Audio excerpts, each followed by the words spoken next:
Yes, and with that grunt, welcome to the Swine Brothers Show, episode 114, I think, for October 3rd, 2016. Email us at ellindamood@gmail.com. Facebook is Swine Brothers and Twitter SwineBro666. I am your host, Elliot Lindamood. My co-host is... I am the Jim. I defecate on universes as I create them. Yes, because he's Boink the Destroyer. Yes. And that's Chaz. Hello. That's Chaz Wold Almighty, apparently. Indeed. Whatever the Chaz Wold means, I don't know. No music articles today. First time in a long time we're not talking about metal, but I'll talk about it anyway. Slayer, South of Heaven, great album. Mm-hmm. I put it up there. Yes, it's my favorite. I couldn't tell you what my favorite. There's like so many of them that are up there. It's even got my favorite song on it, Silent Scream. And Varg Vikernes posted a new video about Satanism and black metal. I get what he's trying to say, that nobody was into the Church of Satan. He claims that nobody was a Satanist, but other black metal heads would disagree. But the thing is, you confuses Satanism. Oh, and Eric's back. Say hi, Eric. Okay. He confuses the Church of Satan with Satanism all the time. Anyway, let's dive into this. All right. So what we got here is Christina Nielsen, Alessandro Balzan. They both clinched the GTD championship in the IMSA series, and the reason there's two is because there's two drivers, because these are long ass races. So, you need a driver to relieve you. Oh yeah. Like you were saying, there was like how long she was driving for. 3 hours at Road Atlanta in the heat of the day.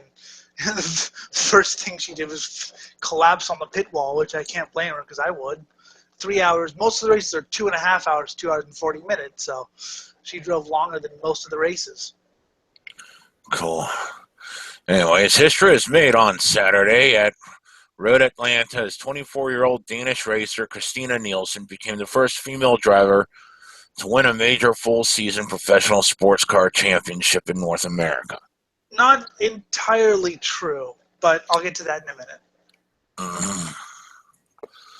Nielsen drove the number 63 Scuderia Corsa Ferrari 488 GT3 for the first 3 hours and 8 minutes of the IMSA WeatherTech Sports Car Championship Petit Le Mans. Mm-hmm.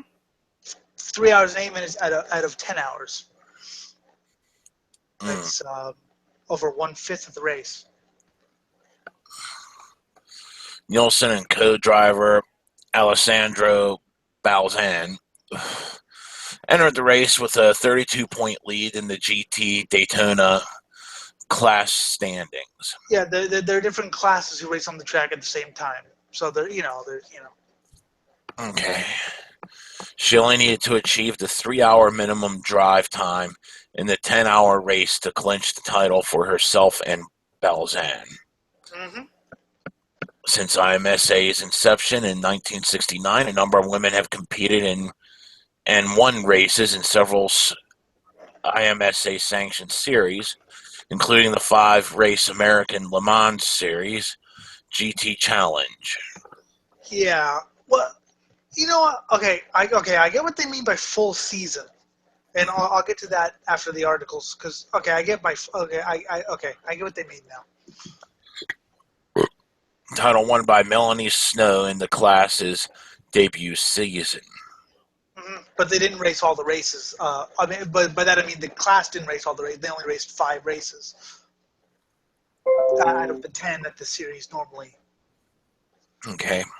Yeah. Other women who have won significant road racing titles in North America include Amy Ruman in the SCCA Pro Racing Sanctioned Trans Am Series.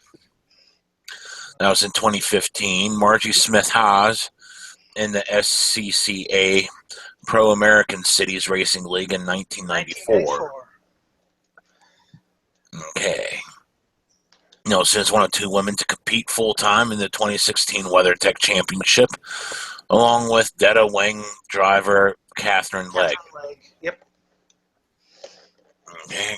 Earlier this year, Nielsen earned her first career WeatherTech Championship victory in March's Mobil 1 12 Hours of Sebring. Very prestigious race. She has a championship earlier. She won the German GT Amateur Championship in 2013. I'd go mad if I drove for 12 hours straight. Well, she had co-drivers and things, but it's not like you relax after you get out of the car. You're actually really in with the telemetry and things like that. It's not like you can just relax and They had a second victory in the Salhen 6 hours of the Glen in July. Yep. I wasn't there for that one, unfortunately. I was out at another race. 6 podium finishes, by the way. 6 and 10 podiums. The top 3. So 6 and 10 races. I'm sad that this is perhaps the last time I get to run the 488 this year, but it's absolutely amazing that we ran it and it ran so well, said Nielsen after her 3-hour, 8-minute driving stint. Actually, the first thing she said was, "I feel like shit." It's a nice car to drive. The team did a great job. Good pit stops. This just shows what the team has been doing all year. Yeah, no shit. People may ask why we're covering this, not just because they like racing. People talk about how we should dumb down things for women to be successful in it. Fucking shit, she put in the fucking time and effort and beat the men at their own game. So, and yes, she has a male co-driver, but still, if she was a horrid driver and struggle along at the back all day, they would never win. You have to be a good driver. You have to have 2 good drivers. You can't just be a good and a bad. Because there's one car this year in the prototype class who had a really good driver and a piss poor driver, and that handicapped them because the good driver can do what he can do, but the piss poor driver Okay, it's a pleasure to be part of. They just do so much right and so little wrong. To call ourselves champions this early is unbelievable, but we've still got an endurance championship to go for, so game on. Which I don't believe they won.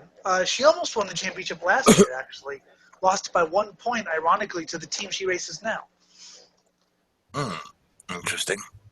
And then she shouldn't have lost the championship. She only lost it because they were caught out a lap down, and then the rain happened. They had stopped the race, and that fucked it up. But she lost by 1 point. Nielsen's passion for motorsports began at a young age as she hails from a family with a strong racing background. Yep. Her father, Lars Erik Nielsen, competed in the prestigious 24 Hours of Le Mans and Rolex 24 at Daytona. Nielsen started karting at the age of 13 and never turned back as her father helped guide her career. Yeah, I remember Lars, actually, from when I was a little kid. I remember. Yeah, I remember. Yeah. She was the first female from Denmark to participate in the 24 Hours of Le Mans, and last week received the Kolding Cup from the Danish Automobile Sports Union for her success in motorsports and credit to her home country. There's a shitload of Danish racing drivers. Now, there's also one other driver named Milka Duno who became one of the world's worst, in my opinion, one of the worst IndyCar drivers, who won a championship in 2001 in the American Le Mans Series. However, her championship was basically she just drove around because she was the only one to compete for all the races. I think only her and one other team showed up for all the races, and she didn't even show up for the first 3. So basically, it was total fluke chance. So she was the first one, other than Melanie Snow, to win a full season championship by merit rather than, oh, you're the only car that shows up. That's interesting there. Yeah. Nielsen nearly captured the GT Drivers' Championship last year for TRG, Yep. but fell short of the title by just 2 points to the Skirkerda Corsa team. Yep, she drove an Aston Martin. I was pissed off too because she should have won the championship. She should have won it last year, and she did win it this year. So yeah, very very convincing drive. Other drivers who've won women in racing have won championships. Of course, Amy Ruman in Trans Am, Jamie Chadwick in British GT.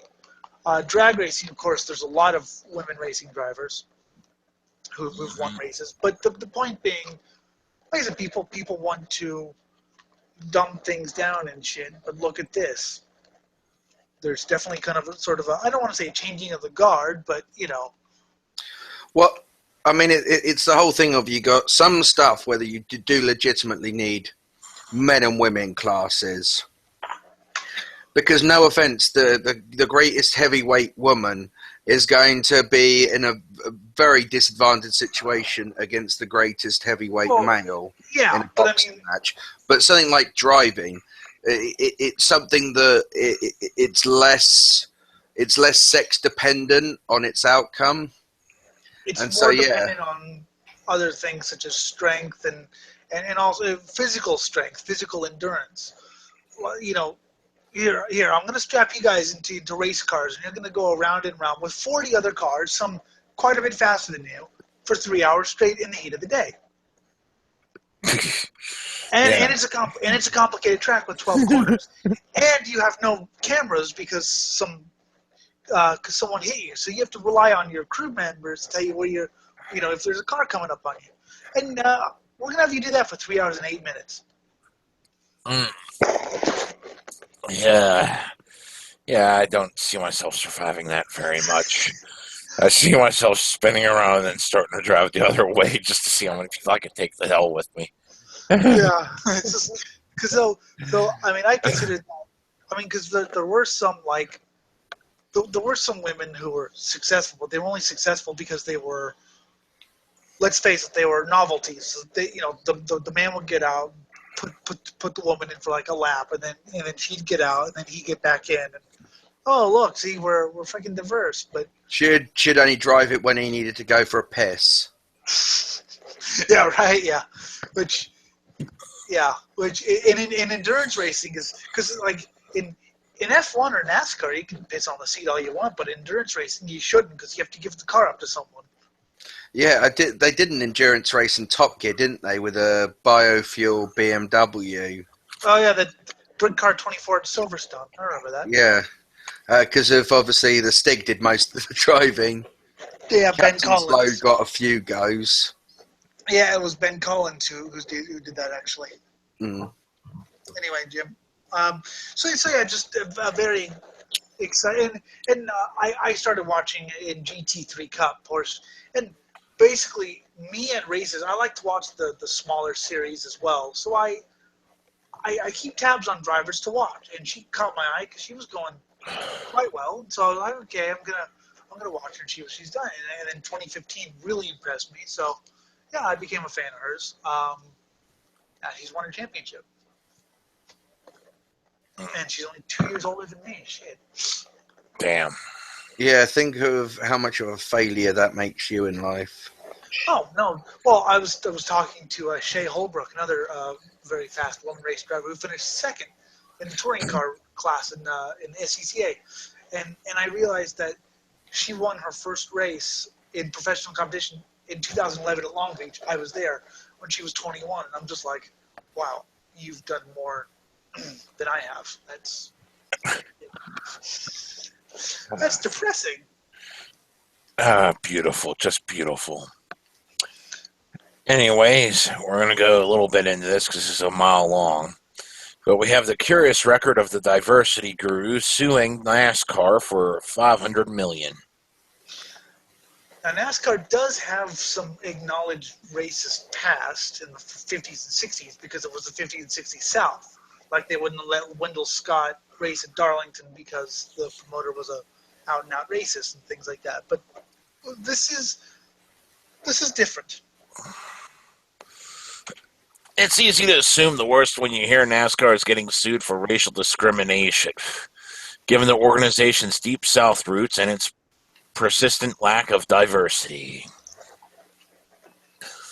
But when Terrence Cox III made big headlines by filing a $500 million discrimination lawsuit, it was the latest salvo in a more personal war, a running antagonism between one man and NASCAR, involving a string of protests and discontinued self-organized philanthropies. Mm-hmm. It's basically a publicity stunt. This guy, I don't know how to describe him. He tries so hard to get into NASCAR, it doesn't work, so now he's going to play the victim. Beautiful. Cox, who is black, is the CEO of Diversity Motorsports Racing, an organization that wants to be a player in the stock car world, if only it could find the money, which, the suit alleges, NASCAR kept it from doing. Wait, aren't things like funded by sponsors? Sponsors, yes. So, it's not NASCAR itself's call on. What he's claiming is, you'll read on, is that NASCAR blocked sponsors from engaging with him. Yes, because apparently. Okay, but Cox's record, minority outreach in motorsports, more heavily involves staging protests and trying unsuccessfully to recruit celebrity supporters. Yep. The latter with a bizarre series of YouTube videos full of get-rich-quick promises to investors. What? Come on, give me money for my racing team and I will make you rich. And the funny dreams to unproven people. The funny thing is his videos have like 50 views. No one watches it. Well, I guess now they do. Some addresses celebrities like Barack Obama, Kim Kardashian, and Bill Gates. That's high hopes. Yes. Hey, Obama, you want to sponsor a NASCAR team? With your drone strikes? What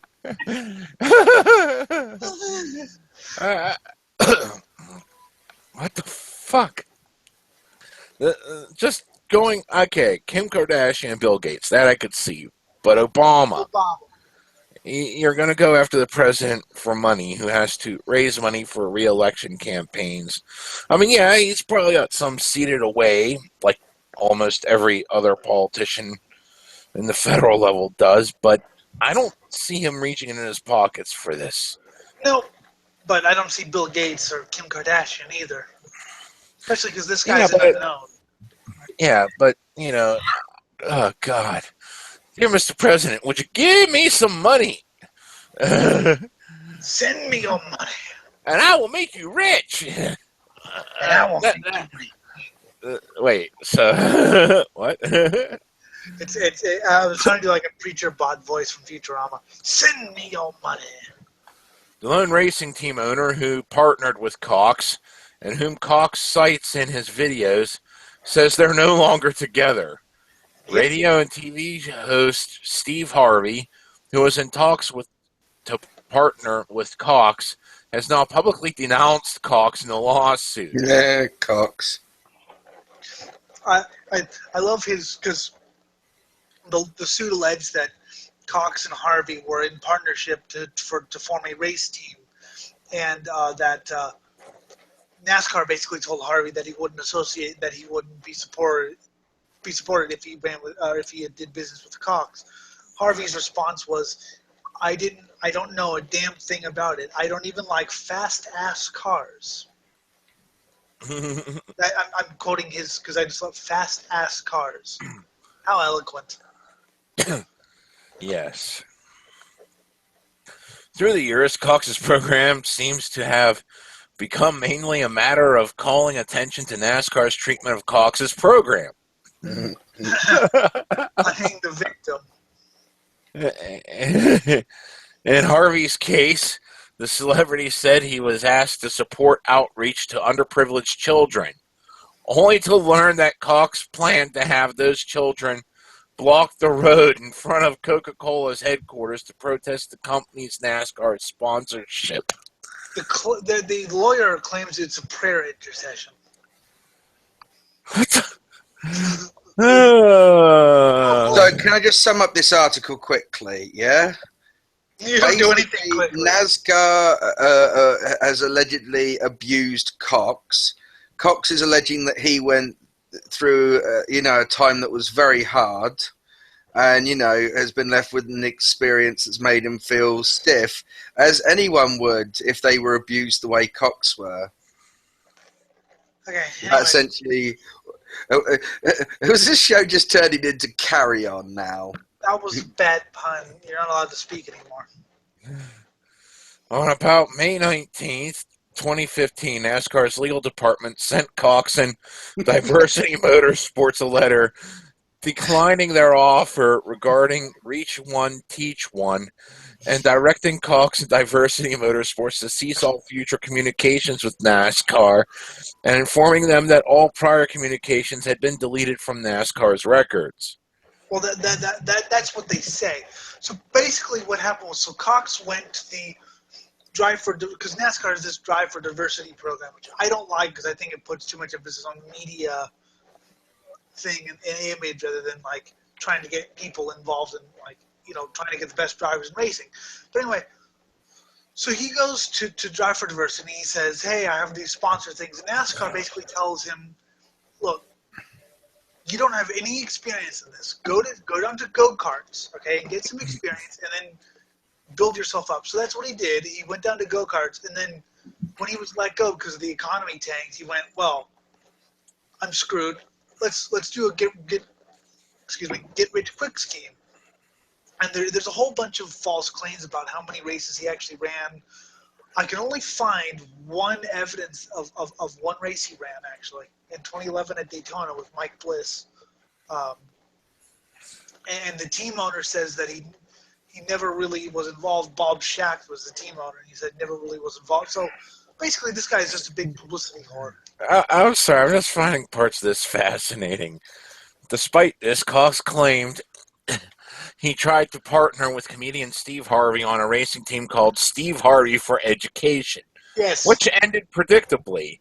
NASCAR advised Harvey that it would not sanction any race team associated with Cox and Diversity Motorsports. On June 29, 2015, Cox was again told by NASCAR in-house corporate counsel Zachary Daniel to refrain from any future correspondence with NASCAR, according to the lawsuit. So far, Cox has refused to back down. That's what the lawsuit says, but I don't know if that's true. I love that Harvey's response was, Harvey's response. I don't want no damn race team. I don't even like fast-ass cars. I'm going to say it again. If that man Cox is going to mess around, I wish he had some money so I could sue him. But he ain't got none. What Cox came to me was what we can do to help youth. What it turned out into was he was going to boycott Coca-Cola and have these youth come down there and block the streets in front of Coca-Cola. To protest. I love this guy. He's just such a shyster. Oh, God. Cox's lawyer explained in a statement that the planned activities surrounding the Coca-Cola were meant to be a part of a prayer intercession. I appreciate your interest in the lawsuit that Mr. Cox and Diversity Motorsports Racing LLC have filed in the federal court in New York against NASCAR, International Speedways Corporation, and the numerous racing teams. We're suing everyone involved with motorsports.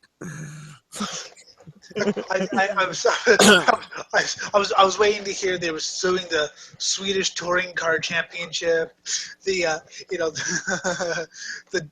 Danish GT Championship. Sue everyone. Yeah. What? Sue Le Mans or whatever it's Le Mans, right? Le Mans. Well, there was a race last year at Long Beach, which was a total shit fest. And I was reading because I think there were 26 drivers who got some sort of penalty because it was just such a most of them are minor, as in like, you passed after the yellow or whatever. But I was like, oh, and the joke was, oh look, I got a penalty for watching the race. It's like, yeah, apparently I'm going to be sued by Terrence Cox. Fuck. I believe that it is inappropriate to respond to your inquiries as they involve matters that will be raised in litigation, other than to say that we do not agree with Mr. Harvey's characterization of the goals of the Coca-Cola prayer intercession, or his denial of support for the efforts of Mr. He was conned into giving him money. Hey, we'll help out some youth. I'm all about helping out youth. Wait a minute. What the fuck's going on? I'd sue you if you had any money. Well, I think he was almost. I don't think he actually ponied up any money. He basically did some digging and found out what it was for, and was like, no, because the protest never actually happened. But yeah, I love that. It just if you want to give me some money, damn it. NASCAR embraces all individuals interested and involved in our sport, whether as partners, fans, competitors, or employees. And there is no merit to this lawsuit. NASCAR has a long-standing history of investing in diversity efforts, including the NASCAR Drive for Diversity, NASCAR Diversity Internship, and NASCAR Diversity Pit Crew Development Programs. Kind of a far cry from, like I said, the 50s and 60s, where Wendell Scott was barred from several tracks, and he was denied his win in '63. He actually won a Cup race, and they didn't announce it until like 4 hours later because they didn't, Yeah, but the times changed, and Oh, yeah, I just know. don't want to recognize it, or they're trying to bank on the fact that people are idiots, but sometimes people aren't that idiotic. My only thing about that is that NASCAR refuses to admit it, to admit what they did, because basically it would put doubt on because the France family, who's owned NASCAR since they founded NASCAR, Bill France. Of course, you don't want to admit that your father or your grandfather was, not exactly, supportive of, so obviously they're not going to admit it, but I still point it out whenever it comes up because, it's worth remembering. NASCAR currently only has one full-time black driver in its 3 national series. The Xfinity Series driver, Darrell Wallace Jr., one drive for diversity graduate, Japanese-American Kyle Larson, has made it to the championship-determining chase for the Spirit Cup this year. I hate NASCAR. You kind of wonder why Kyle Larson needed the Drive for Diversity program. The guy could get, the guy won just about everything there was to win in sprints and midgets, and I mean, I kind of wondered why he needed the Drive for Diversity program, because he was fucking known, long time before he ever signed to a Cup drive. So I never understood why he was in the Drive for Diversity thing. NASCAR has also been the source of controversy over Series CEO Brian France's endorsement of presidential candidate Donald Trump in the series' request to fans to stop flying the Confederate flag. I thought it was funny when we were in California and there were Confederate flags in 2002 or whatever. It's like, you're in Southern California, you dumb shits. You know what I mean? You're in Southern California. There's no Confederacy here. NASCAR certainly has a long way to go with how it deals with inclusion and equality, but this lawsuit's focus on one man's adversarial relationship with the sport does little to address that larger problem. I see parallels.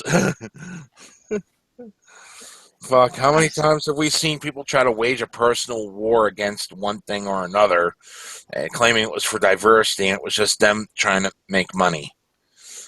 Well, I mean, they could always say if they want diversity, Danica Patrick races in the fucking series. Fuck. She starts 30th and finishes 30th, and yet she still gets fucking airtime because, oh my god, she has a vagina. Yeah.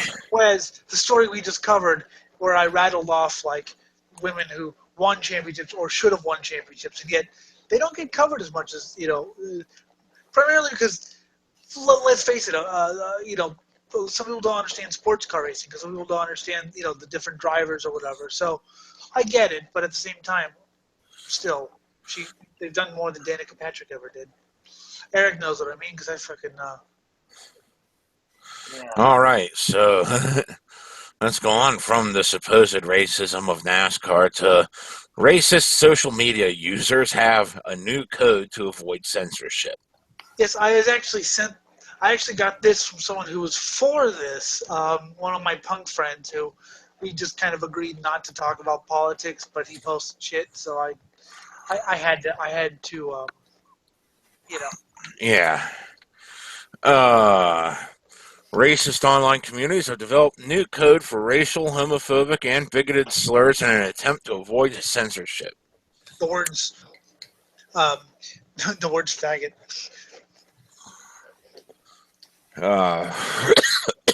I've come up with a new saying. Glam it. It's kind of a portmanteau of glam and faggot. No, there we go. You're a glam it, Eric. The code, which uses terms like Google, Skittle, and Yahoo as substitutes for offensive words describing black people, Muslims, and Mexicans, appears to be in use by various accounts on Twitter and elsewhere. I get Skittle because Craven Martin, but Google and Yahoo? What the fuck? Racist Trump Twitter has come up with a new coded way to share racial slurs with each other. Okay, let's see. Spick Mexican Yahoo. Jew Kike Skype. Glock Chink Bing. Muslim Arab Skittle. Gay men Butterfly. Lesbian Fish Bucket. Well, I don't know. After maybe it smells like fish. I don't know. Tranny Durdens. Liberals and Democrats, car salesmen. Hillary Clinton is a car. Well, then again, Trump's a car salesman too. He tells them exactly what they want to hear. Many tweets using the code are doing it so in support of Republican presidential nominee Donald Trump. Yeah. With Skype, you lose. Okay. Jim. Kill those damn Skypes. Trump is not a national socialist. If he was, he wouldn't have kids that married Skypes. Also, he wouldn't be ultra capitalist. His daughter converted to Skypeism. Damn Googles, Yahoos, and Skittles. MAGA, MAWA, alt-right, Trump, Duke for Senate. He's already done that, actually. Oh, God. See, you wanted to shit on the right, I gave you an article. Yes, good. The code appears to have originated in response to Google's Jigsaw program, a new AI-powered approach to combating harassment and abuse online. This just sounds like a nightmare coming out. Abuse me online, baby. The program seems to have inspired members of the online message board 4chan to start Operation Google, using Google as a derogatory term for a black person in an attempt to get Google to filter out its own name. Well, it doesn't bother them that much because they're now Alphabet or whatever it is, aren't they? Yeah, probably. Oh, God. The code developed from there. It appears that a number of 4chan posts in which this effort was discussed were deleted. A search of the 4chan archive for plebs, cross-referenced with Google search, showed the discussion developing underneath a link to a post about Google Jigsaw. Even if this shit were to happen, it won't. People would simply mem new definitions of shit into existence. Compare Keck to use now with a year ago, for instance, or how people on here use spaghetti as a verb. I don't get it. I don't get any of those things. Nor, and by the way, in case anyone's about to explain to me, I don't want to get it, because to get it would risk me losing IQ points. Yeah. Some referenced Microsoft's AI-powered chatbot Tay as an example of how AI can be manipulated by racists. Everyone knows the true AI is on our side. Good old Tay tweet. I loved the article we read after the Tay thing, where some people who've clearly never actually had sex were like, "You've destroyed a beautiful woman." Oh, God. It was a decent AI, yeah, but it wasn't anywhere near as advanced as anyone was giving it credit. But remember that article's like, "You've destroyed a beautiful woman. We loved her." It's just like, yeah. I'm not going to suggest you need a ghoul friend, but A ghoul friend. a ghoul friend. It's the metal version of a girlfriend. God, I hate Google. Gas the Skypes.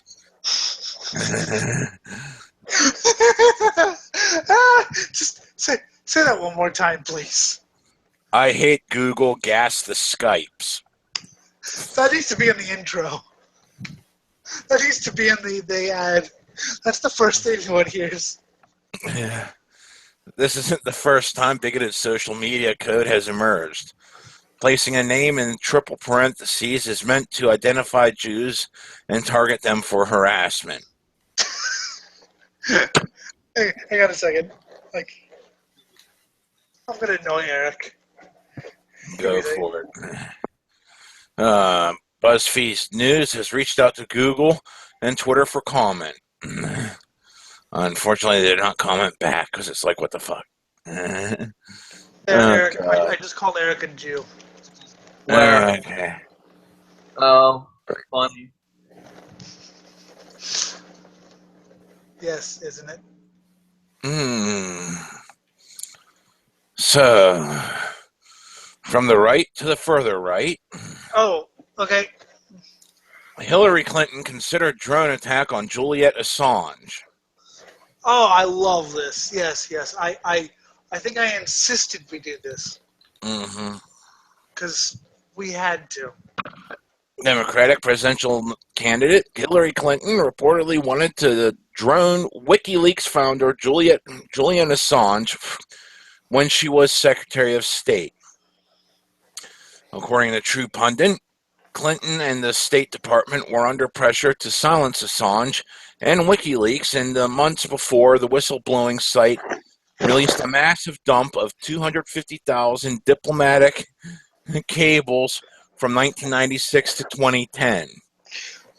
What you do realize that even if you killed Julian, others work for him / do the same thing he's doing. He's just the face of it. Can't we just drone this guy? Clinton asked, according to the unidentified State Department sources. Published by True Pundit on Sunday, WikiLeaks posted a link to the story on their own official Twitter account on Monday, along with a screenshot of the article. UN condemns killing of at least 15 civilians in drone strike in Afghanistan. Yep. And by the way, Julian is living in the Ecuadorian embassy in London, I want to say, or somewhere. So basically, that would mean putting a drone in an allied country to hit an embassy of, Ecuador's. I think Ecuador's allied. Well, it's but basically not So Chaz. So keep a fucking drones to a fucking self. Yeah. So want to invade, basically send a drone into England, which is an allied country, to hit the embassy of another allied country to kill one person. Yay. How adult can you be? It may not technically be British show, but I'd see that as an act of war. Yeah. I mean, Chaz, If I was in charge, Clinton would be getting fucking 2 cunts coming back at her. Yeah, I mean, that's such a bad idea. Clinton And people, you know, oh my God, we got to vote for Clinton because, Trump. Trump's going to start World War III, but she's going to fucking use a drone in an allied nation against another allied nation's embassy in that nation, pretty much starting World War III right there with our own allies. Yep. And we all know how good drone strikes are for not hitting the right target and actually just slaughtering a bunch of civilians along the way. I still love Obama on Newsoids. I see my high score. Oh, damn, got some civilians. Clinton and the State Department held numerous meetings to discuss what could be done about Assange and his site, which had already exposed damning military secrets about the war in Afghanistan and Iraq before the promised document dump was to come. The department was under pressure from both the White House and foreign governments to silence WikiLeaks. True Pundit reports that the people in the room with Clinton on November 23, 2010, laughed at her comment until it became clear that the then Secretary of State was serious. Yes, and then they went, oh, fuck. You really? Oh, God. Clinton was Okay. reportedly fuming and referred to Assange as a soft target. Can't we just drone this guy, Clinton openly inquired, offering a simple remedy to silence Assange and smother WikiLeaks via a planned military drone strike. And also, okay, so you hit Assange, and then you hit 15 Brits. The Brits don't like it, so all of a sudden you've got World War III. Mm-hmm. The statement drew laughter from the room, which quickly died off when the secretary kept talking in a terse manner, sources said. Clinton said Assange, after all, was a relatively soft target, walking around freely and thumbing his nose without any fear of reprisals from the United States. No, he wouldn't be in a foreign embassy if he didn't fear reprisals from the US. Okay, wait. That must have been before he was in the embassy, but still, he was still in an allied country. Mm-hmm. God. Because he saw it safe, because you have to remember, everyone, they want to extradite him for the apparent rape that that they accused him of. They want to extradite him because of that. So he basically is in safe house right now. After Clinton's drone suggestion, the State Department considered offering a reward to anyone who helped secure the Australian journalist's capture and extradition to the United States. Unnamed sources reported a $10 million price was discussed at the meeting. Following the meeting, Clinton aide Anne-Marie Slaughter. That's a metal name. Emailed Clinton and aides Cheryl Mills, Huma Abedin, and Jake Sullivan with the subject RE, an SP memo on possible legal and non-legal strategies re WikiLeaks. I have to tell you what's legal and what's not, because you apparently went off the deep end and said that was so not just illegal, but fucking oh my God. And the rocket's red flare. Boom, boom. Mushroom clouds everywhere. Oh, God. The pumps bursting on the ground. Oh, my God. Oh, God. The email contained an attachment, SP WikiLeaks doc, final 12/23/10 doc X, which has not been found by federal investigators investigating Clinton's use of a private email server. WikiLeaks itself does not have this attachment. I was gonna say it'd be funny if they found it before the federal investigators did. Well, that's where they got most of her emails anyways. Yep. 5 days after the meeting, WikiLeaks began releasing Cablegate files on November 28th, 2010. Sources familiar with the meeting claimed they were reminded of Clinton's penchant for discussing droning enemies following the release of FBI report on the Clinton email investigation, according to True Pundit. The FBI notes on Clinton's interview during the investigation referred to Clinton having many discussions about nominating droning individuals. That scares me. I mean, that legitimately scares me. I want to drone everyone that disagrees with me. Fuck! I mean, she was willing to fucking in an allied country. She was willing to start World War III to kill one man. One man!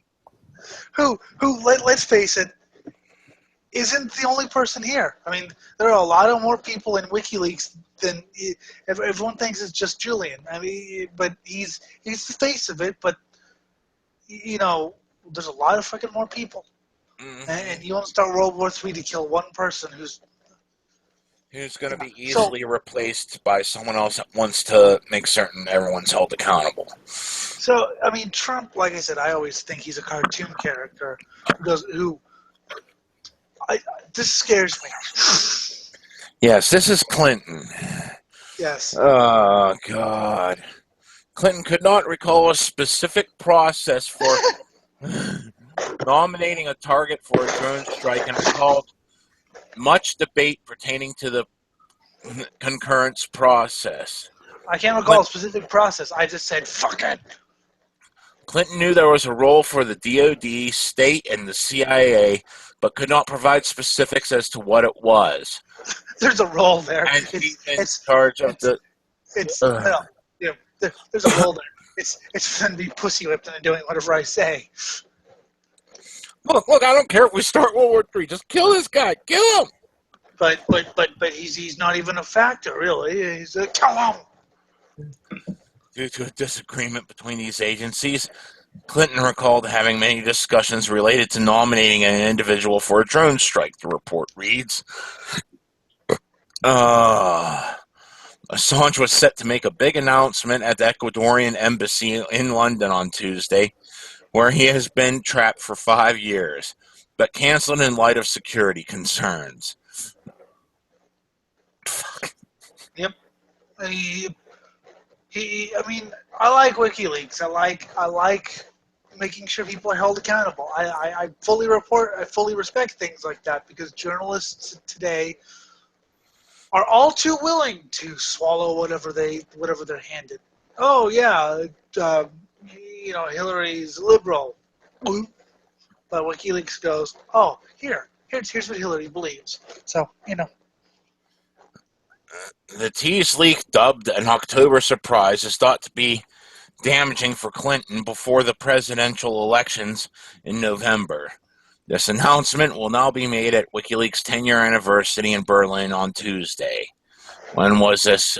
This was October 2016. So, tomorrow. Mm-hmm. Keep your eyes peeled. Assange will address the event via video leak. Keep your eyes peeled on the internet. Okay, well, we're gonna have to watch for that. Yeah. Hearing this. This is just fucking great. We're gonna die because we're gonna have our first female president is gonna be so underqualified. She's nominating drone strikes in countries we're allied with who also have nukes. We're either going to have Trump, who I'm convinced would do the same, or Hillary, who would do this. So either way, we're probably good. Jim, you and I are moving to Europe. Fuck it. I'll take some SJW laws over dying any day. Oh, God. Let's actually go from the fake left to the real left, shall we? Oh, fuck. By the way, just go. What the fuck is wrong with this? I said stop. I said stop. It's raping me. Okay. Anyways, atheists celebrating Blasphemy Rights Day say criticizing religion is a human right. Maybe, but still. I posted this because I believe it's from a Christian website, so you're probably going to get a different angle. I haven't actually read it. It was from a Christian website, so personally, Oh, yeah. I'm going to have some fun with it then, hopefully. Yeah, hopefully. An atheist group celebrating the upcoming International Blasphemy Rights Day on Friday has said that laws around the world that restrict or punish those who criticize religion take away the rights of atheists, Christians, and other people. Which, yes, they do take... Oh, God. Anything... You don't... In too many countries around the world, criticizing religion is illegal. We've seen the consequences of these laws too many times. When a tweet or a post on Facebook declaring someone's atheism or questioning a tenet of religion leads to arrest, beatings, prison, and sometimes death sentences. Yes, this is a problem. Hey, I got more when I declared myself a Satanist than when I declared myself an atheist. When I was an atheist, they were like, "Oh, cool." As soon as I said Satanism, "Oh, you're a brainwashed Christian." I was like, "Yes, Satanism is Christianity." Yes, apparently. You don't get it, you never will. I know why Eric's staying because he wants to hear his thing read. Stay tuned, Eric. We will. Okay.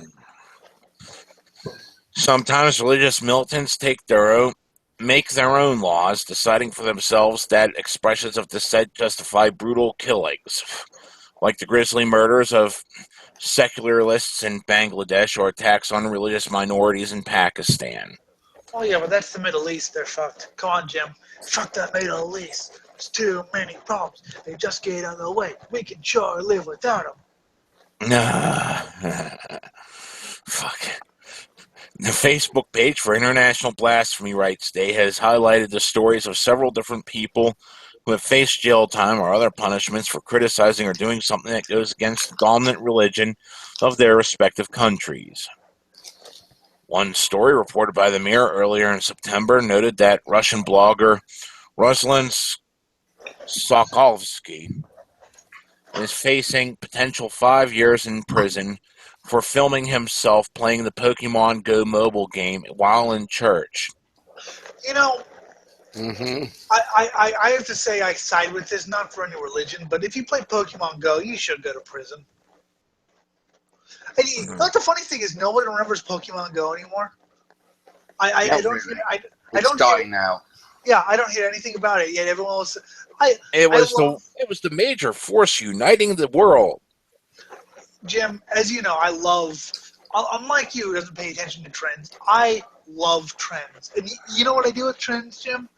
I keep them in my head because I like to count how many things everyone got so interested in for a month and then stopped, just so I can feel superior to them. I mean, here's some. Coney 2012, Harlem Shake, Pokemon Go, Gangnam Style. What, Eric? Harambe. Oh God, that's still here though. Ice Bucket Challenge. You all did it. Now you can't remember it. So I'm gonna laugh at you guys. Anyway. Which led to his arrest on charges of preventing the realization of the right to freedom of conscience and religion, and the incitement of hatred for playing Pokemon Go. Well, look at that guy in England.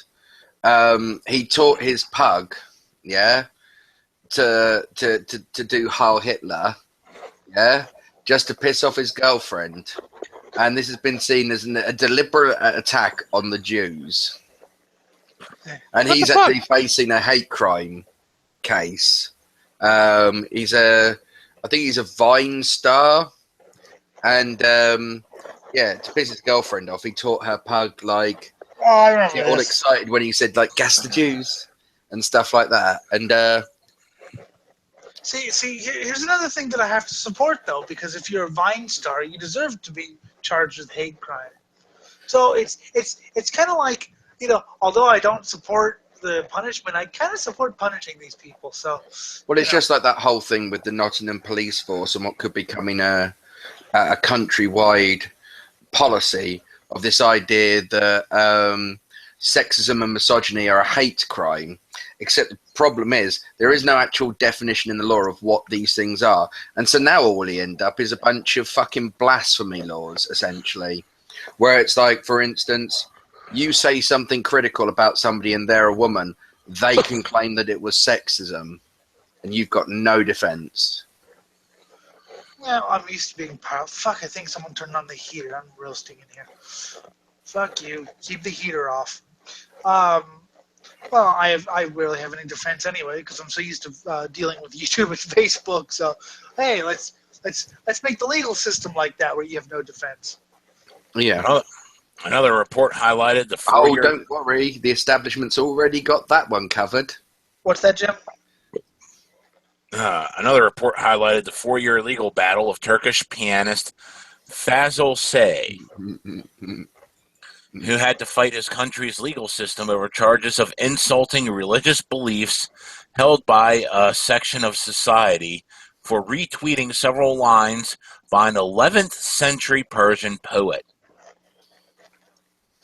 Yep. You know what we need to do, right? You just need to find enough people in your country who are willing to join you on one of these adventures, and you invent your own religion. And what you do is you make it deeply against your religion to have trigger warnings and have censorship of any kind. And every time someone tries to censor somebody, you claim that they're oppressing your religious beliefs, and then they're fucked. Or you could just go out on the streets and start, killing people randomly. Do you know what? We need to start making Monty Python mandatory watching in schools, I think. I think people should have to watch The Holy Grail and Life of Brian. Oh, yeah, Life of Brian. Once again, we could just go out in the street and start massacring people.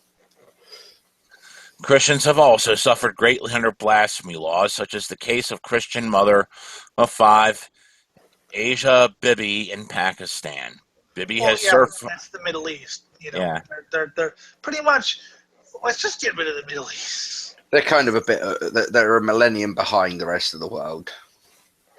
Bibi has served 5 years in prison and faced a suspended death sentence for allegedly insulting the Islamic prophet Muhammad during an argument with a group of Muslim women she had been working with, which has prompted campaigns for her release by persecution watchdog groups. Why the fuck don't we have giant hashtags about this? Oh yeah, it's in the Middle East. No one's gonna care. It's not racist to Muslims when Muslims do it. Just like shooting black people, it's like saying the word nigger. It's only a problem when white people do it. Yep, and if blacks do it, then it's it's our word apparently. Which everyone should check out, by the way. Sight and Atheist's videos.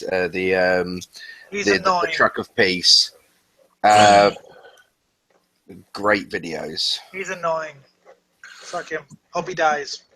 The problem is many of these condemnations are just words. What we could really use is more governments using the possibility of changing or pulling out of trade and other agreements to put some force behind these words. I thought it was going to be the godless Christian. The godless. I wanted it fun. This is boring. CFI announced several different themes planned for each day leading up to International Blasphemy Day on Friday. Urged readers to show your solidarity with those with the courage to speak out and stand in defiance of those who would silence them. I have my own beliefs, and I don't give a shit. By the way, atheism sucks. Well, it's the Christian Post saying this, so even there for blasphemy, apparently. Yes. See, I just blasphemed against atheism. Oh, fine. Yes. Can't blaspheme against atheism. That's the one thing, though. Yes, you can blaspheme against atheism. Otherwise, he would be religion. Yeah, What, but Jeff? Elliot wouldn't be treated like the apostate he is if you couldn't blaspheme against atheism. Yeah. You physically can't blaspheme against atheism. Yes, you can because now if you say anything negative about atheism, that's blasphemy against atheism. Not really, Because because there is no doctrine to criticize. There is no doctrine to yes, now there is dissent now from. you're behind, Chazzy. Now there is, and I know there is because, like I said, when I renounced atheism, oh my God, it was. I never got anything from Christians for anything, but I got so much shit from atheists for not being an atheist. No, you got shit from idiots. It's not the same thing. No, yeah. Well, yeah, actually, it is the same thing because they're Yes, idiotic atheists. There's ones that are intelligent, ones that are idiots. Guess who's got the megaphone? The idiots. Yeah, no, but the point I'm making is that atheism is just the lack of belief in a god. And there is no doctrine, no core tenet, nothing to attack. Now, there might be some people who are salty little sand vaginas, but there is no, it's not like where I can say, oh, this thing is not real. I do not agree with your opinion. You can't blaspheme against it. To say you believe in God isn't a blaspheme against non-belief. It would be impossible. Actually, to blaspheme against non-belief. Technically, it is. What you want, Jim? Well, what I'm trying to say here is various atheist communities tend to get really tight-wad about this shit because all religion is all evil and causes all problems and all wars in the world. That's all they say over and over again. So whenever they encounter someone who believes in something, it's like, you're fucking evil. Religion what's the difference wars, between that? Religion just keeps them going. And the Satanist community, the atheistic Satanists. When I said I was kind of one, they were like, "Oh, you're one of us," and then when I said I wasn't, "Oh, you're evil," But besides, technically, blasphemy is just, disagreeing with the thing. So yes, if I say there is, I reject your atheism and I disagree, technically that is blasphemy against atheism because you're disagreeing with it. Next. Anyways, let's go on to the outcome of blasphemy. What's the outcome of blasphemy? There's an emergency need for exorcists after surgeon people dabbling in Satanism and black magic. I've actually been exorcised before. It didn't work clearly. What? Oh, sorry, nothing. I clicked on something that I had to exit out of. Oh, yeah. Apparently it didn't work. Anyways, exorcists are in urgent need as the result. You can't even read that seriously, can you? I can't. No. Exorcists are in need. It's like saying, "Thank God we've got mediums," isn't it? It's just like, what? I think personally that what they're trying to fight is something that they can't actually comprehend. So a simple exorcism won't do anything. It's just for show. But I believe that what they're trying to fight against is real. It's just on a level we can't comprehend. Yeah. Which is something that they can't deal with. They think they think demons are humans and they can go in and possess people and tell them that their mother sucks cocks in hell. When in actuality, it's much more, on a different plane because they're not bound by the laws of man. Anyways, because they don't exist. Exorcists are in urgent demand as a result of a sharp rise in people dabbling in Satanism and the occult. Experts from the Catholic Church in Italy and the U.S. said. Yes, I've been exorcised before. It didn't work. Let me guess, is the Catholic Church a bit tight on money? Now wants to start doing, $20 fucking exorcisms. Well, the Catholic Church, well, no, they prefer getting little boys in for exorcisms. He's got one of these butt demons. The only way to pull it out is with my fist.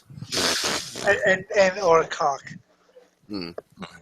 Speaking in tongues, levitating, and vomiting nails may seem far-fetched for most people, but church experts insist there is a need to recruit more priests as exorcists. Dude, if I could vomit nails, I'd be like, "Welcome to the Swine Brothers Show." I just aligned up with one of the creatures I created for the D&D campaign that they could vomit spiders. Nice. Beautiful day. But yeah. Wait, hang on. I'm all out of nails, and I'm trying to do some carpentry work. Oh, hang on a second. Although, do you know what this ties quite neatly to? I did see one story. New web series follows queer ghost hunters in Ohio. I'm Chaswell Almighty. And we were still trying to figure out what the fuck that was about. Or are the ghost hunters queer, or are they hunting for queer ghosts? And what would make a ghost queer? I so hope it's the.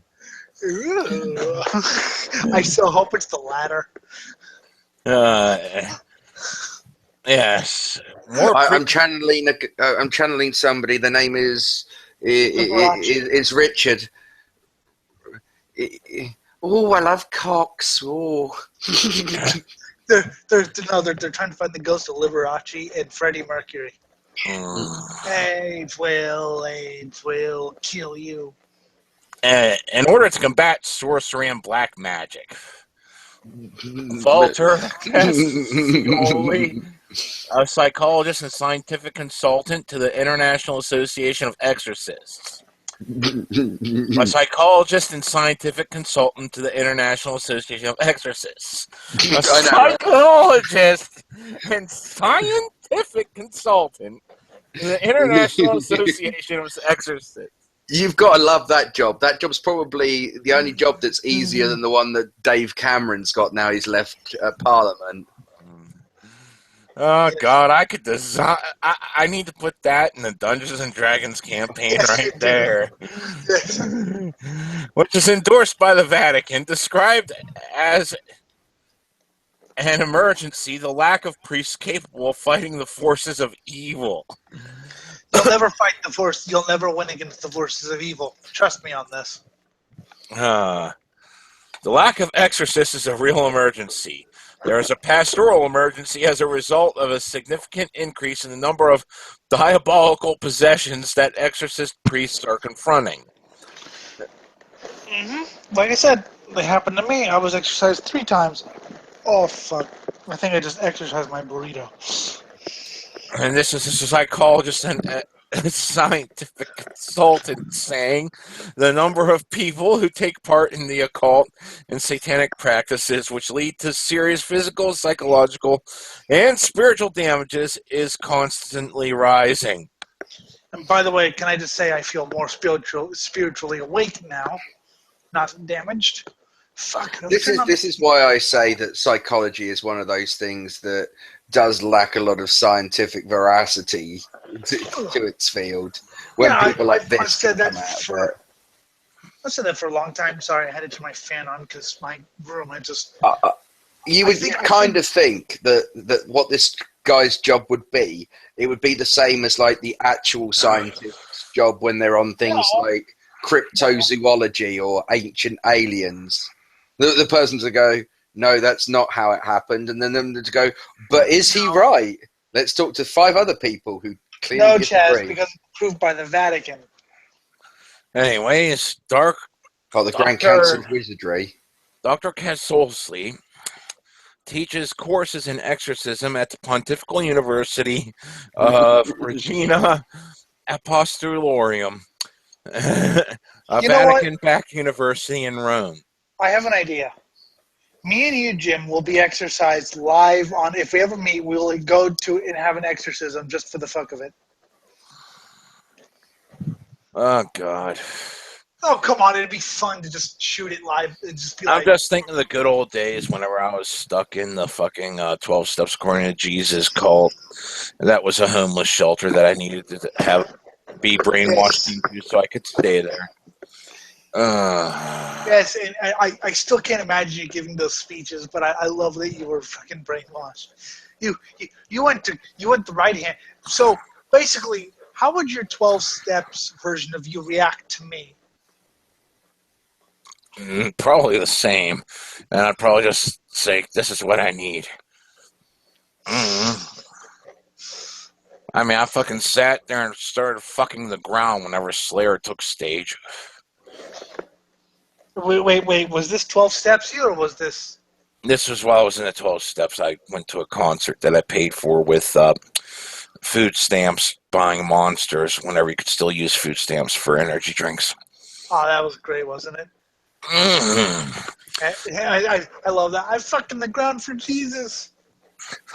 The number of exorcists has increased in recent years, but there are still not enough to deal with the dramatic situation that affects, above all, young people who use the internet a lot. Oh boy, apparently Eric needs to be exorcised. What? Apparently you need an exorcism, Eric. Why? You use the internet a lot. Right. There is a broad spread of superstitious practices. And with that, a growing number of requests for help from people who are directly or indirectly struck by evil. Hey, I was struck by evil, and you know what I said? Cool. Let's do it. Yeah. Cool. Let's have some fun here. I mean, I'm fine. Chaz is probably. I think Chaz might be the only atheist on the show. Yeah. Yeah. The minority. Anyways, it's dangerous to underestimate a phenomenon that is caused by the direct actions of the devil, but also by decline in faith and values. Chaz is the token black kid of the show. Only he's a token atheist. Yep. He called for the establishment of a permanent training college or university where Catholic priests would be taught how to counter the malign influence of the devil. It won't work. There doesn't exist a training institution at the university level. We need an interdisciplinary approach in which science collaborates with religion and psychiatrists work with demonologists and exorcists. See, when I was getting into like Satanism, I actually talked to demonologists and exorcists because I thought they, knew what was going on, and I came away just going like, you have no idea what actually entails Satanism, do you? It was pathetic. I was kind of mad. You have to sacrifice people at fucking Planned Parenthood. And that's how you become a Satanist. Because there's a free supply of dead babies. What? You sound like you're getting a real kick out of this story. Mm-hmm. Yeah, but so I had talked to them and I was like, well, what do you actually know? And they didn't know anything about it. They thought the Church of Satan was a devil worshipping cult. God. I was just like, no, it's warmed over atheism crap. He said it was important not to confuse the case of diabolic possession with psychiatric illness. They, them. Hey, there's many people who think I'm possessed by the devil, but if I am, the devil's pretty cool. I have one request. He needs to get me some more possessed people so I can make music. Fuck. Only 1% of people who claim to have problems with demons have a real need for an exorcist, he said. But we need armies of exorcists. I'm possessed by the Even though it's only 1% of people who complain. I was possessed by Santa from the bum. From the bum. Father Di Fulvo, the exorcist for the Diocese of Frosinone, a town south of Rome, said people possessed by the devil often vomited metal objects and chunks of undigested food and gibbered in archaic languages such as Aramaic, Ancient Greek, and Latin. I vomited things I didn't remember and gibbered because I was really, really drunk. Oh, that's what we call a good time. They demonstrated violent reactions to prayers of liberation to the holy water. Really? Because I just laughed. I'd say it tastes like shit. I think that's where the main violence comes in, because holy water usually does taste like shit. Oh my God, yeah, it was awful, and I laughed at them because I tried to explain to them that what I do and what it is something that can be cured by a simple exorcism. Did they listen though? And keep in mind, I'm saying all this as I was prophesied over, saying that I would become a prophet of the Lord Jesus Christ. How did that work? We're doing this show, aren't we?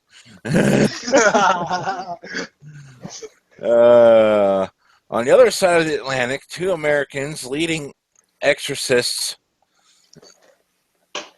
two of America's leading exorcists told the Telegraph that keeping up with the demand for exorcisms is a constant struggle. But only 1% need it of those who complain. Yep. Father Gary Thomas, whose training in Rome was chronicled in the book of the Rite, the making of a modern exorcist. You know, if you are an exorcist and would like to help us, get in touch. We'll be exorcised. My demons would go away if they were bribed with cash. Put it in my wallet, and they will take it away. My demons will be bribed with cash to. Well, they won't really go away. They'll just kind of hide for a while, but they'll come back. And Father Vincent Lampert, whose work was featured on television on the television show Paranormal Witness, said demonic possessions were the result of an increase in drug and pornography addiction. Well, that's why I don't do drugs and I don't like porn. God. I haven't done drugs in a while because I can't afford them, don't have any connections. They also pointed to a rise in the popularity of pagan activities, such as using a Ouija board. The Ouija board isn't pagan. A Ouija board was a thing that was made in like the 1920s or something. Or I'm sorry, before that, but it was a harmless parlor game. It's made by Hasbro, basically, but it's not pagan. And furthermore, paganism is not Satanism. Yes, I understand that the Christians turn paganism into Satanism, but really they are different things. Ask a pagan if he believes in Satan. So they also pointed to a rise in the popularity of pagan activities, such as using a Ouija board to summon the dead, the failure of the mental health care system, a spiritual void in the lives of Americans, and the diminishing authority of the church. Well, I agree. One of those things was not like the others. I agree with the spiritual void. You need to fill your spirit with Satan. But the thing, the failure of the mental health system. That is not like the others at all. It's failed, so we need exorcisms to take care of the mental health care system. No, babe, what they're saying is it's failed so bad that it failed for us. It's a cry for help, basically. Are we going to use leeches for bloodletting to cure AIDS?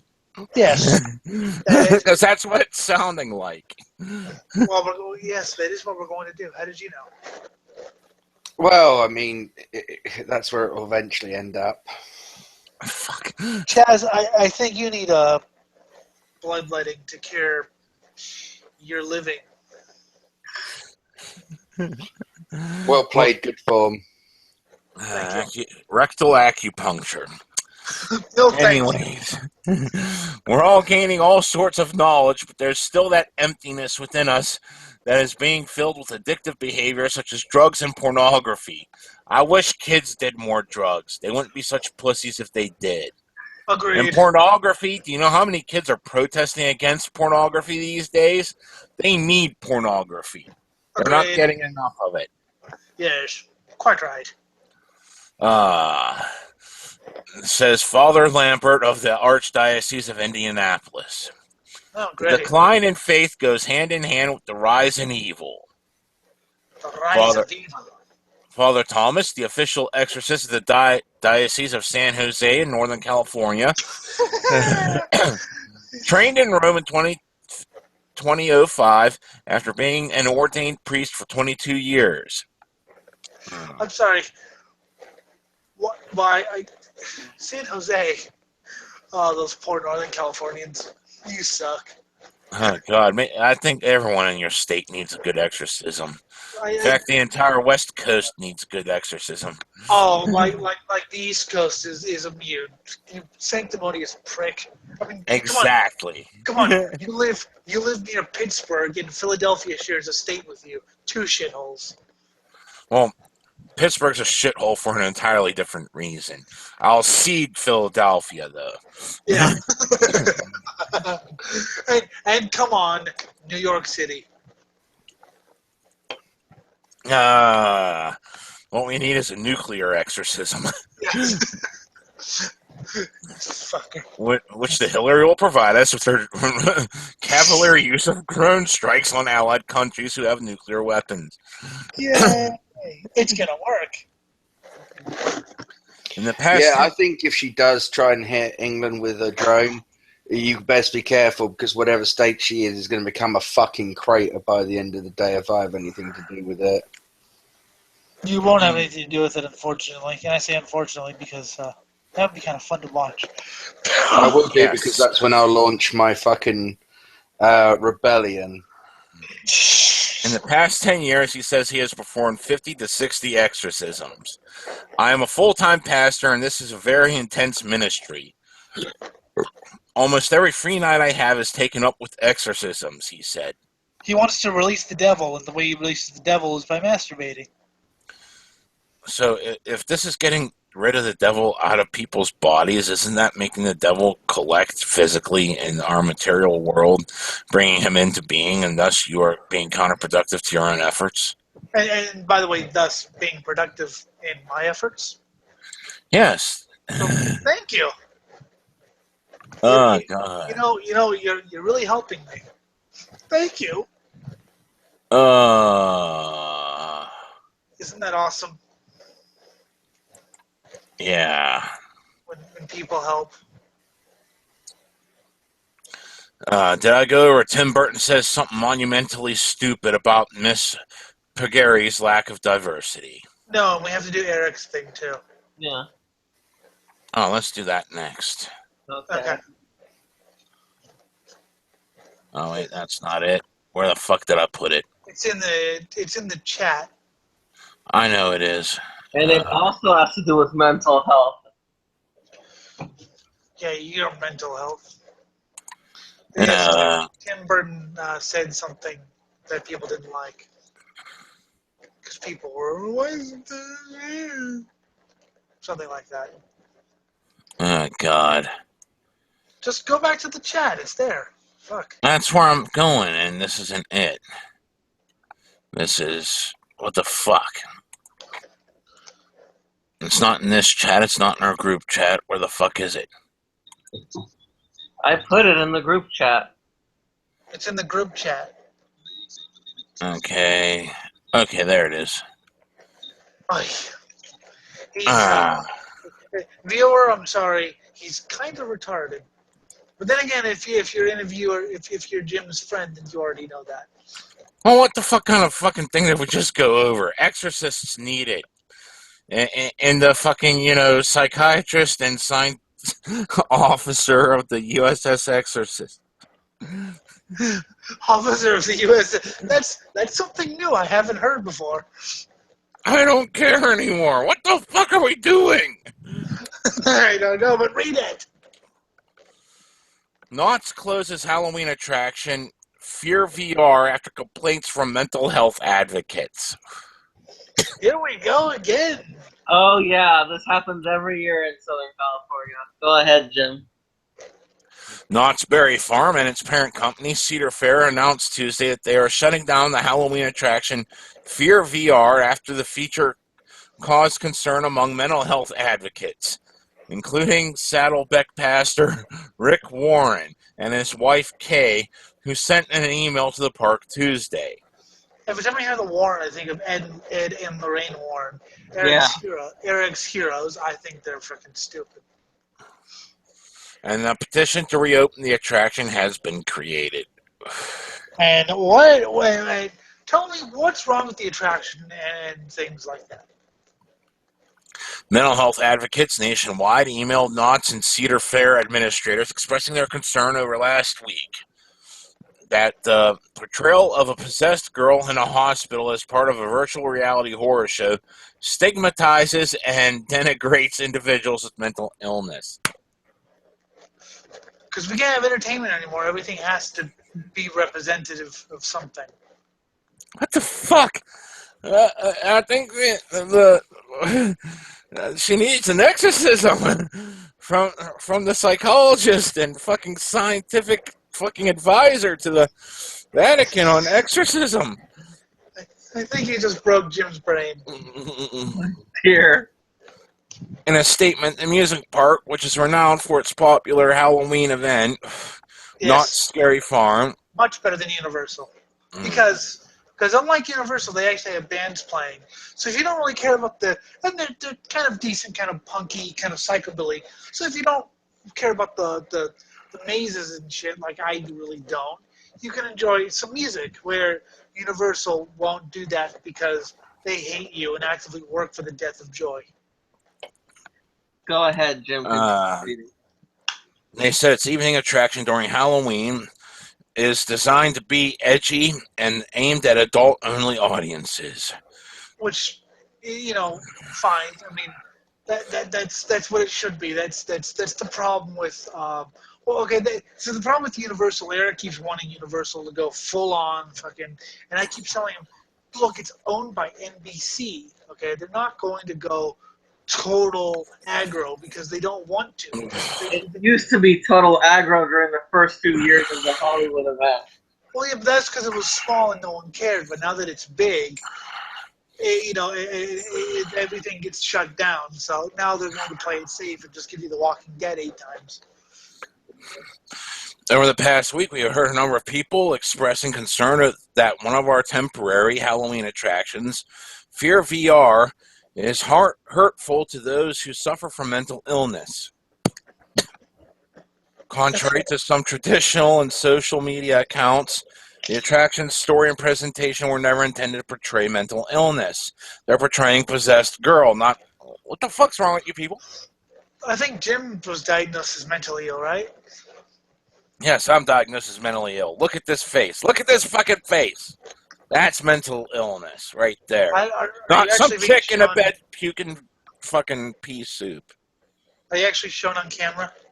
My picture is good enough because I look like this. Yes. I don't have a camera on this computer. I've heard your face is pretty hideous. It is. Since it would be impossible for them to address those concerns with Halloween just around the corner, theme park officials said they have decided to shut down the attraction in Buena Park and at 2 other Cedar Fair parks, California's Great America in Santa Clara and Canada's Wonderland in Toronto. Pussies! I have to yell at you because someone yelled at me for this. It's actually pronounced Toronto. There's no Toronto. You have to put Toronto. It's two syllables. Well, I'm sorry. I got yelled at by a Canadian for this. Okay, fine. I'll let them yell at me. Anyways, the immersive attraction, which opened Thursday, was built around a girl named Katie who shows up at a medical facility. It was originally titled and marketed as Fear VR 5150. The 5150 is I think it's the code for insanity. It's also a pretty damn good energy drink sold in Northern California. Weirdly enough, they advertise in Southern California, but they don't sell it. We have to go up to like Sonoma to get it whenever we go up to the race. It's pretty good. It's kind of like Red Bull. It's pretty good. The number refers to a section of the California Welfare and Institutions Code, which authorizes a peace officer or clinician to involuntarily confine a person suspected of having a mental disorder that makes them a danger to themselves or others. I'm surprised Jim's not confined. As is the rest of the world. Including me. Yeah. Knott's and Cedar Fair dropped the 5150 on opening day last week, after it created an uproar in the mental health community nationwide. Yeah. I'll just mention anything. God. How many pussies do I have to murder these days? I got mental problems out the ass. It's fucking well documented from my youth, starting at the age of 7. You can find all that paperwork everywhere. You don't see me bitching. No, because you don't care. Mm-hmm.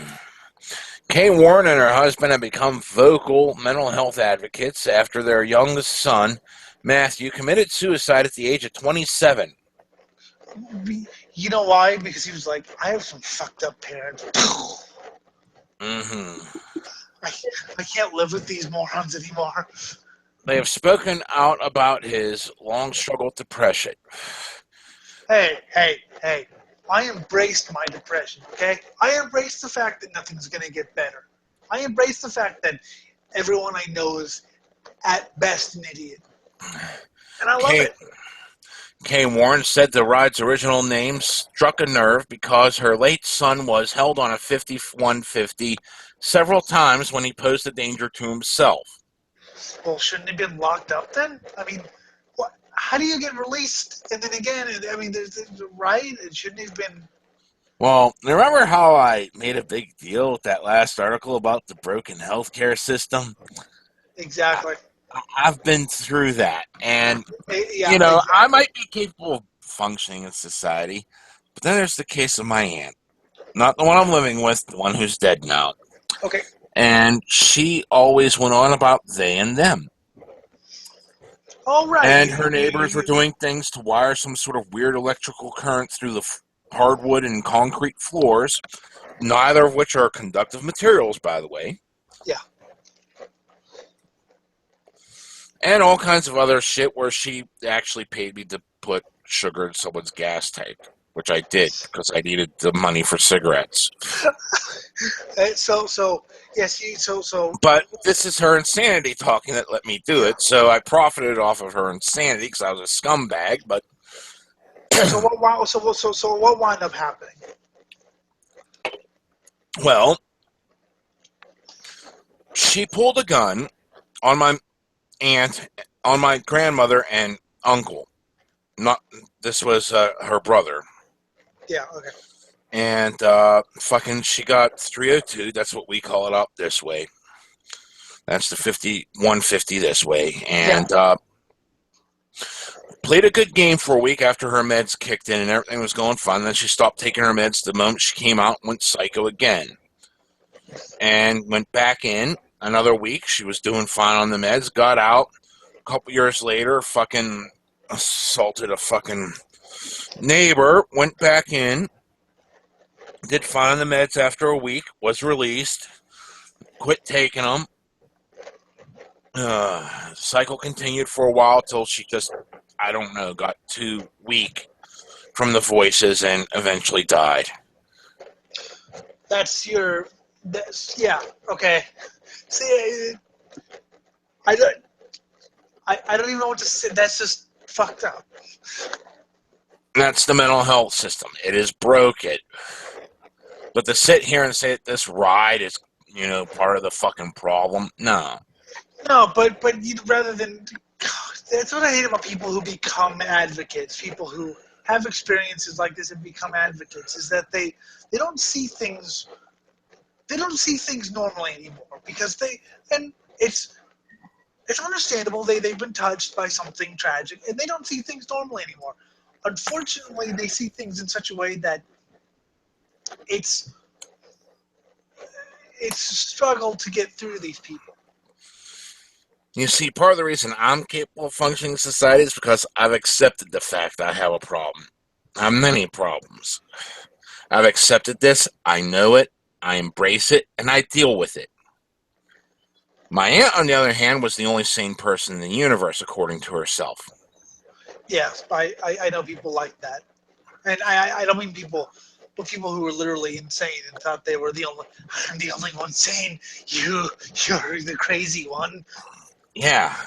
I'm the sane one. They're fucking with my feelings, man. I mean, I know people like that.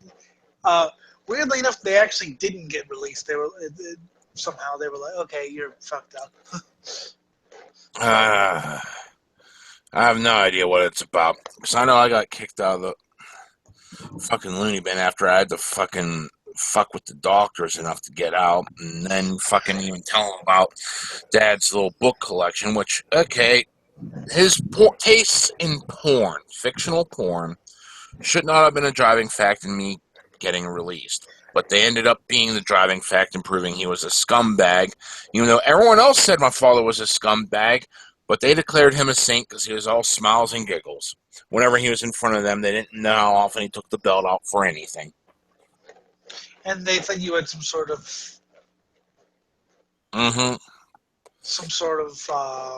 jargon where it was like, my father can't be that bad. You have to accept the level. There's no way he could be as bad as you say. It's like, okay, I'll finally accept that after weeks of psychotherapy of you beating in my head. I go back home for another home visit, and everything I said he did, he did. Yet again, in reality, and I go back and say this, and it's like, no, he's not that bad. And then You're just suffering from the Oedipus complex. That's all it is. Fuck you. I guess the one thing would be, well, he's not made porn while you wound, or fictional porn, you wound up seeing it, which is, I guess, kind of a no-no. But yeah, so then they actually listen to you. I still love, and you can hear this on War Stories of the War, which you should be watching. I still love your story. After you came back from your trip, when you escaped, and you still had the party hat on your head, and the only answer you give was, I don't know. Who are you? I don't know.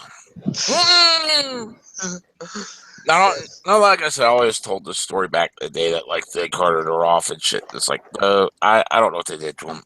I really don't know if he just walked out and needed a break because I was too frustrating, and then just decided to put in for a transfer that day, or if he actually did institutionalize himself. But I always bragged saying that he institutionalized himself. I choose to believe he institutionalized himself, because he can be quite annoying sometimes.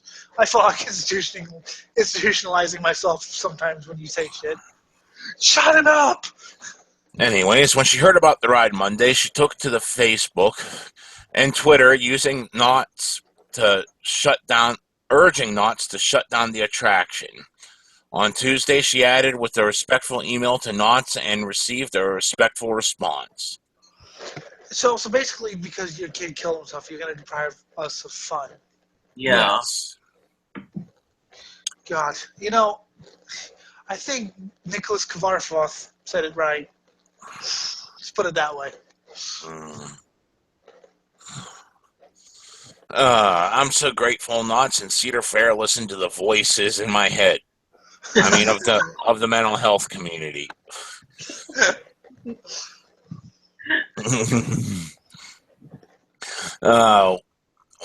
Warren said she understands that many park goers or community members may wonder what the fuss is all about, or even think it's absurd to shut down the attraction. So much there's an active petition going around to get it reopened. Yeah. Yes, I wonder why. I wonder what all the fuss is about. I mean, it would be like, whoa, Chaz, mute yourself. You're static. They're static. Oh, yeah. God, yes. Ow. Fuck. It would be like if I were to protest The Blind Side, that fucking stupid movie, because it had the word blind in it. That's exactly what it would be like. Mm-hmm. You should. You should get away from the microphone, because that just blew my eardrums out. I don't know how. Anyways, they may think it's absurd to shut down the attraction over the issue of mental health stigma. It's not mental health stigma. It's a ride. It's a fucking ride, and the girl was possessed. What the fuck? It's because, you know what? Fuck. Maybe you should take your son's advice. Maybe you and your husband should follow the example of your son. That sounds like a logical outcome. Yes. But I get someone wouldn't know what it's like unless they have family members or themselves have gone through this pain. Yes, I have gone through this pain, and I say you're full of it. I've been institutionalized. I've seen my aunt fucking go through the failing fucking mental health system. I fucking had a friend fucking blow his own fucking brain out with a fucking shotgun. Boo-hoo, boo-hoo, all this other fucking shit. No. Fuck you. I saw all this. And you're telling me I didn't? Fuck you. I had 5 friends die, 3 of them by suicides. I'm sorry, 6 friends if you count puke. 3 by suicides, 2 by overdose. Or I'm sorry, 1 by overdose, 1 by, we believe, murder, and puke's accident death. The murder one's complicated. Anyway, I've seen that. I've seen friends and family members with not family, but friends with mental health problems. Yes, I've seen all that, and I still say you're fucking pansy. I don't. We wouldn't use a person suffering from cancer or a heart attack and leverage it to create a thrill ride. I would. I would, and I've even seen it.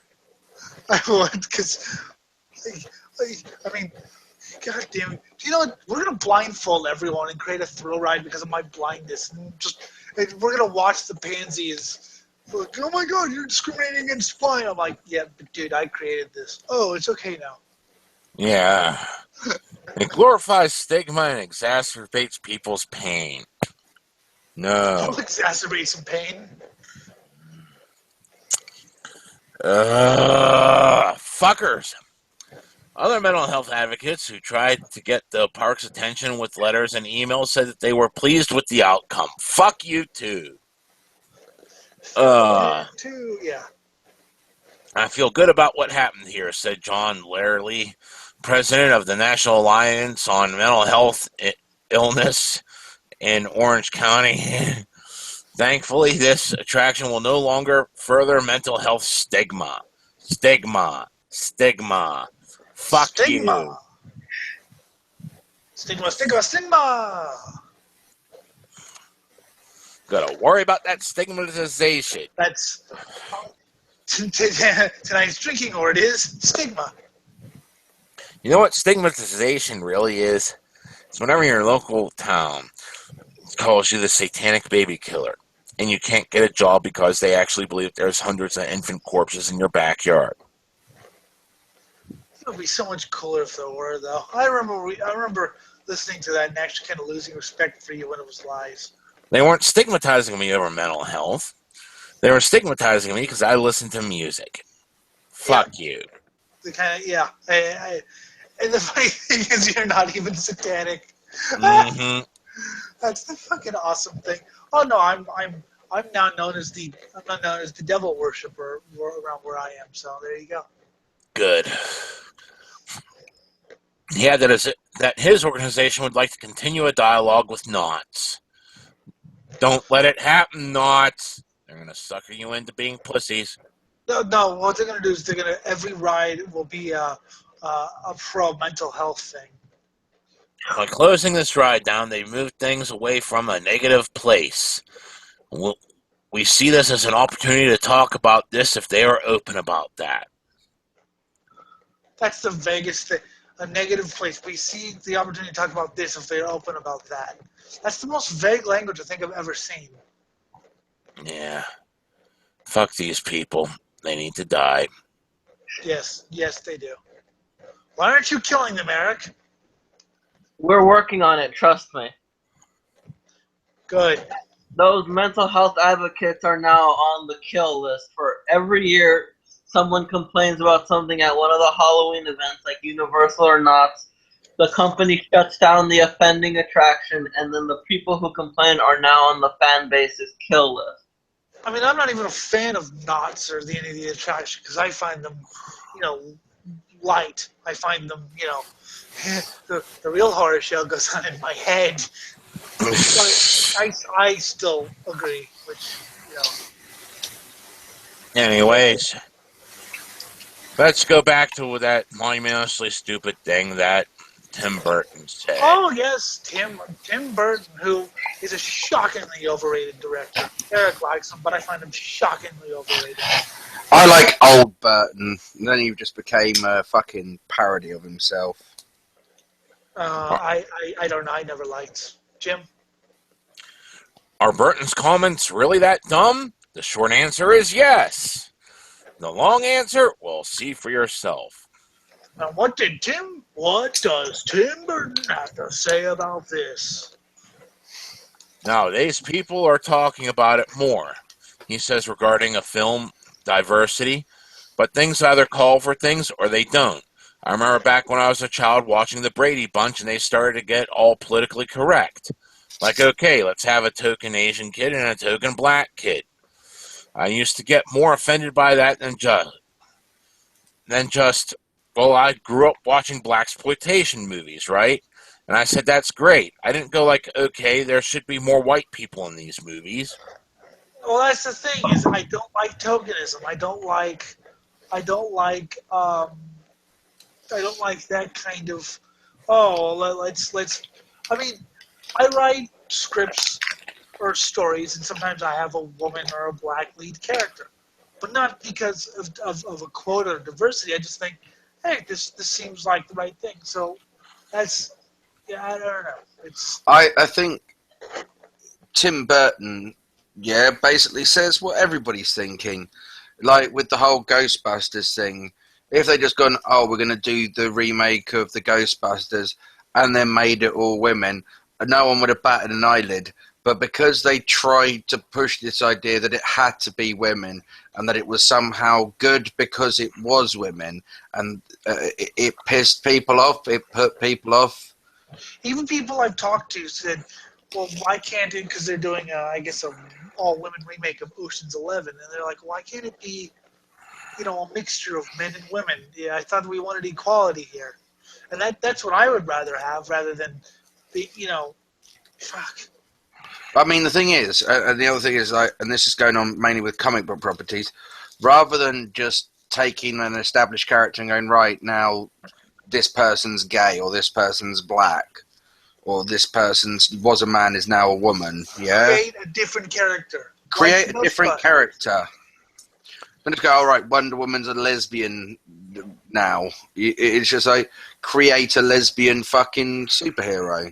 Yeah, I'm not big. Well, and the funny thing about it is, the next issue of Wonder Woman, she'll be straight or she'll be asexual, or even like a transgender or whatever.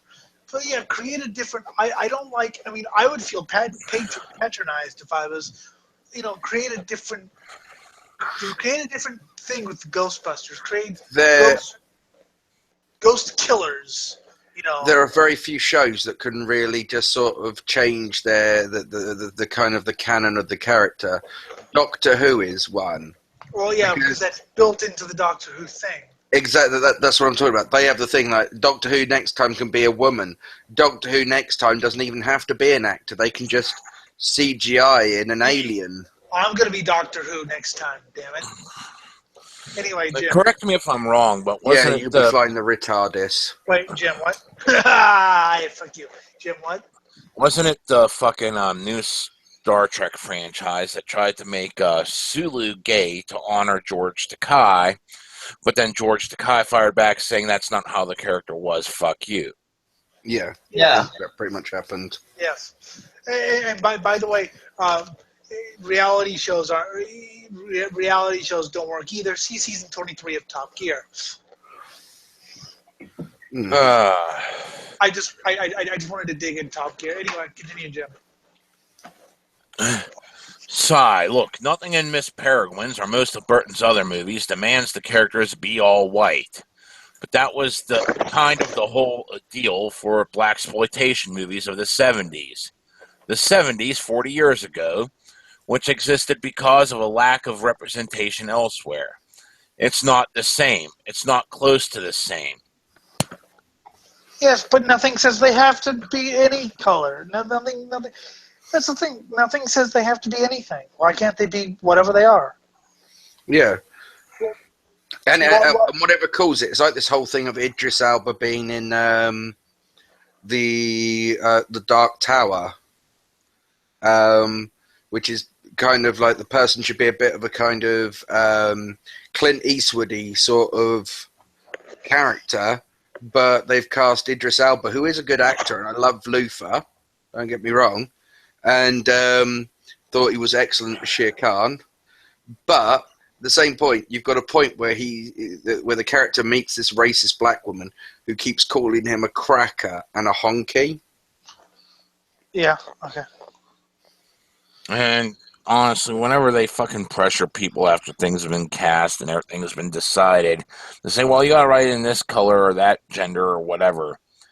You ever notice that that person's sole-defining characteristic tends to be the color of their skin or their gender? They become an archetype and a stereotype instantly. It will always happen. It's like, we want this person to be a gay character. Where it's like, his sexuality isn't talked about. It's not, they don't. It's not central to the plot about, It's like, let's say Altair in Assassin's Creed. You don't really have to go into his sexuality at all. It's not important. He could be the biggest gaybo on the planet. Like, I mean, when he's not sticking knives into people, he's taking more fucking cocks in his bumhole than any man should ever in their lifetime. And, it doesn't matter. It's not part of the plot. What do we now have to do? Have Altair just occasionally go, ooh, cooey to the camera. I'm fabulous. It's just bollocks. Yeah, but like I said, there's nothing in there that says they don't have to be anything. So I mean, he chose, in his opinion, will be the best actors for the part. So shut up. Undertone it. That should always be a thing that's undertoned at best. Like, for instance, with Xena Warrior Princess, you don't need it to be out and out and out there. Like, this person's definitely a lesbian. Have it a kind of nudge, nudge, wink, wink, because it gives the fandom something to talk about. They can argue over whether that person is gay or just a bit confused. Or bisexual. Mm. Or demisexual, pansexual, or supersexual. Stop, Jim, go. Or saudosexual, yes. No, don't. Continue. Saudosexual.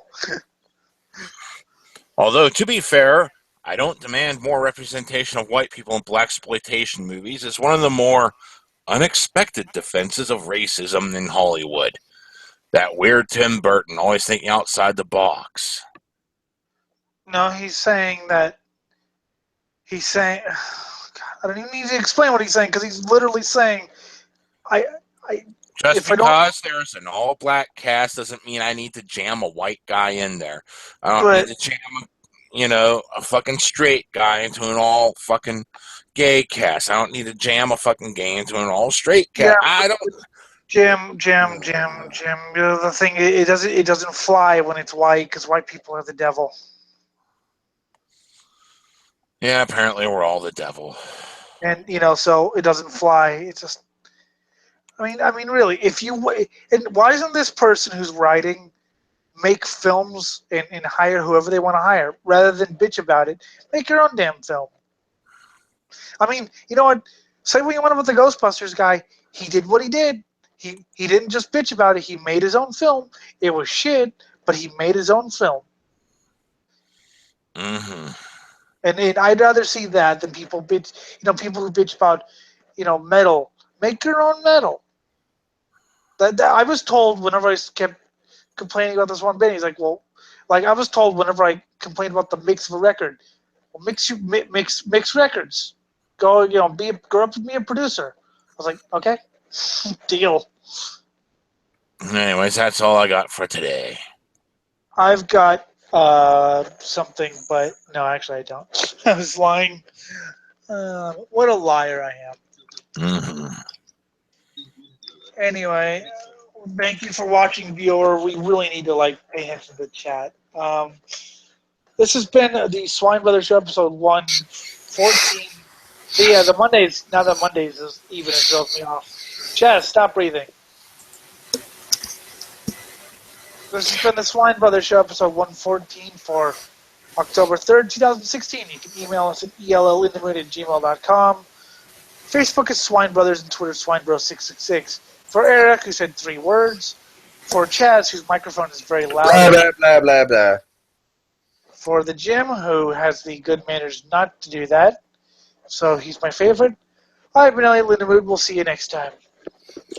Oh, God, here we go again, in case you're wondering.